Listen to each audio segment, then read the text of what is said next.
ამ შედეგამდე შეიძლება მიიყვანოს ადამიანი გამუდმებულმა თვითმოტყუებამ და ილუზიებში ცხოვრებამ და რა ფატალური შედეგი შეიძლება გამოიწვიოს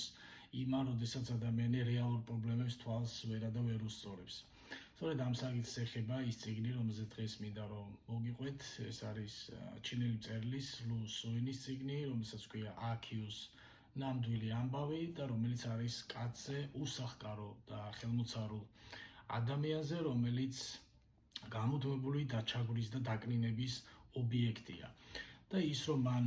გაამართლოს თავისი უსუსურობა და ის უვნარობა, რომელიც მას არ შეუძლია წინააღმდეგეს ამ მოძალადე ადამიანებს, ის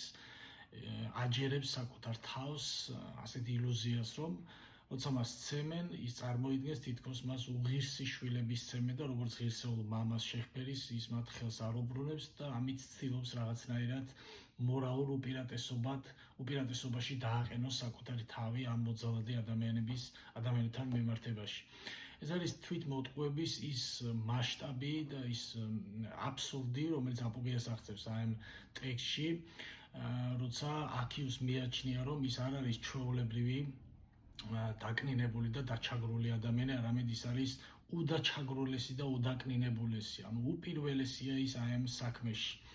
ის არ არის ჩვეულებრივი ადამიანი, რომელსაც ჩაგრავენ, არამედ ის პირველია ამაში და თითქოს ამით იმშვიდებს საკუთარ სულს და ამით რაღაცნაირად ამართლებს მის უვნარობას და უსუსურობას. ის გამუდმებით ცდილობს, რომ რაღაც თვალსაჩინით მიეტმასნოს ძლიერს, რაც ბევრ ადამიანს ახასიათებს და ბუნებრივია AQ არის კრებსითი სახე, თქვარი იმ ჩინელი საზოგადოების, იმდროინდელი ჩინელი საზოგადოების, როცა ადამიანები ცდილობენ კონფორმისში ცხოვრებას, იმას რომ მიეტმასნონ ძლიერს, ვერ უწევენ წინააღმდეგობას ძლიერს და ბუნებრივია ამის გამო ჩაგრავენ სულს. და ასე ხდება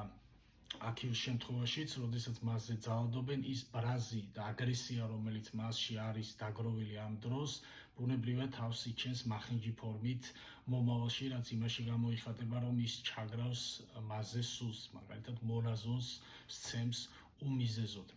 ეს არის საშინლად ირონიული ტექსტი და მწვავე სოციალური კრიტიკა და ასევე პოლიტიკური სატირაც ეს ტექსტი, რადგან აქ არის აღწერილი იმ ადამიანების ქცევა, როგორ იქცევიან ადამიანები, როდესაც მაგალითად ძალაუფლება იცვლება, ხდება რევოლუცია, როგორ იცვლიან მყისიერად თავიანთ შეხედულებებს ადამიანები და როგორ გადაბანაკდებიან ხოლმე გამარჯვებულის მხარეს მყისიერად. ამას ცდილობს AQ's ბუნებრივია, თუმცა მისი ტრაგედია იმაში მდგომარეობს, რომ რევოლუციონერებიც არ გაიყარებენ მის რიგებში და საბოლოოდ მას სიკვდილის ჯიან იმ დანაშაულის გამო, რომელიც მას არ ჩაუდენია. და ყველაზე ირონიული აქ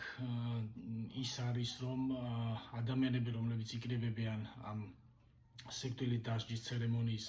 სანახავად, როდესაც AQ's ჯიან სიკვდილით, უკმაყოფილოები მიდიან სახლში, რადგან მას დახვრიტავენ და არა თავს მოკვეთენ, რადგან თავის მოკვეთა გაცილებით სანახაობრივი სპექტაკლი იქნებოდაო თვლის ადამიანები და ისინი მიდიან იმედგაცრუებულების სახლში. საშინლად ირონიული ტექსტია, უმწვავესი სოციალური და პოლიტიკური კრიტიკა, რომელსაც მიმართავს ლუ სუინი ამ წიგნში და მე ვფიქრობ, რომ დღესაც აქტუალურია ეს ტექსტი, ასე რომ ყველას გირჩევთ, ვისაც მოგწონს მსგავსი ჟანრის წიგნები, აი ამ წიგნის წაკითხვას, ბოლოს კი ვისაც მოგწონს წიგნების განხილვის ჩემი ვერსია, დაალაიქეთ, დააკომენტარეთ და გამოიწერეთ არხი.